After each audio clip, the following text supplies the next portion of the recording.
The gentlewoman from Hawaii is recognized for 2 minutes.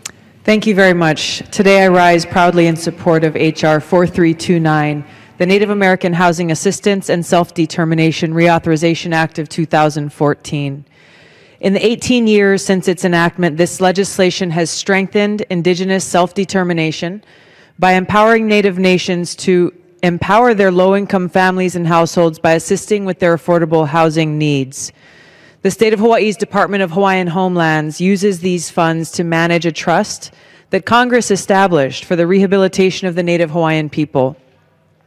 Over 1,400 low-income families in Hawaii have benefited from these services, and in many cases, homeownership would not have been possible given the $640,000 median price of a single-family home on the island of Oahu.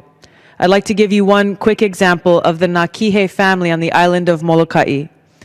Brent and Amber Nakihe could not have afforded to remain in the neighborhood where Brent grew up, but they partnered with the Molokai Habitat for Humanity and Hawaiian Homes to build a new 3-bedroom, 1-bath house in 2007. They invested 700 hours of work towards construction of that house, and their 4 children will now learn the responsibilities of homeownership from a young age and have a safe home to grow up in. Passage of this legislation will continue to have a tremendous impact by enabling other families like the Nakihe family.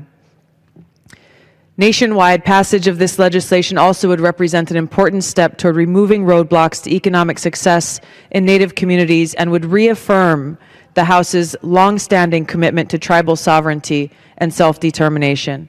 I'd like to thank my colleagues, Chairman Henserling, Ranking Member Waters, Representative Moore for their outstanding leadership in allowing this legislation to move forward, and the longtime advocate, Representative Young, Hanabusa, and my colleague, Dan Kildee, who worked very hard on this legislation. I urge my colleagues to join me in supporting H.R. 4329. I yield back. Gentlewoman from Hawaii yields back the balance of her time. Gentleman